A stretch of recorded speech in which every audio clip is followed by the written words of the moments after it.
नमस्कार, आप देख रहे हैं पेन पॉइंट। 15वीं सदी का दौर था जब अंग्रेजों ने पूरे भारत पर कब्जा कर लिया था और भारत की धरती के रहस्यों को लेकर उनकी जिज्ञासा बढ़ती ही जा रही थी। गढ़वाल हिमालय की चारधाम यात्रा भी उनके लिए एक रहस्य ही था। उच्च हिमालयी इलाके में श्रद्धालुओं के जत्थों की आवाजाही उनको आश्चर्य में डाल रही थी। कम संसाधन वाले कपड़ों में बद्रीनाथ और केदारनाथ की ओर जाने वाले भक्तों का बेहद चुनौतीपूर्ण इलाके में लंबी दूरी तय करना उन्हें हैरान कर देता था। भारतीय हिमालय में वार्षिक तीर्थयात्रियों को समझने की प्रक्रिया में कई विदेशी गढ़वाल में बद्रीनाथ और अन्य मंदिरों की खोज में जुटे रहते थे और कई विदेशियों ने गुप्त रूप से रहस्यमयी तिब्बत में प्रवेश करने के लिए तीर्थ यात्रा का मार्ग अपनाया। अंग्रेजों की जड़ें भारत पर जमने से पहले पुर्तगाली यहाँ मौजूद थे और वो भी हिमालय के मंदिरों और तीर्थ स्थलों को जानने समझने के लिए काफी उत्सुक थे और उनमें भी तिब्बत के रहस्यों को जानने की भूख थी।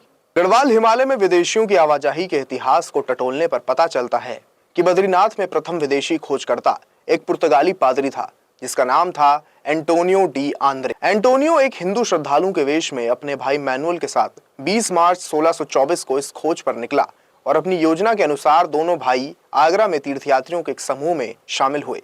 उनका इरादा बद्रीनाथ के माध्यम से तिब्बत में प्रवेश करने का था।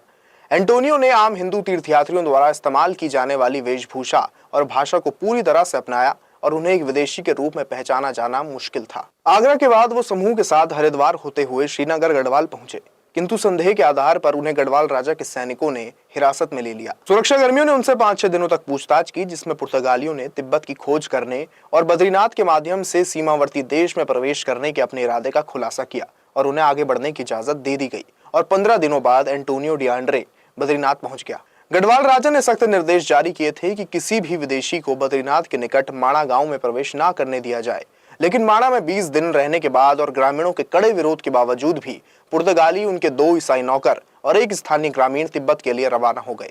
6 दिन की यात्रा के बाद टीम बर्फीले तूफान में फंस गई और अपना अभियान छोड़ दिया।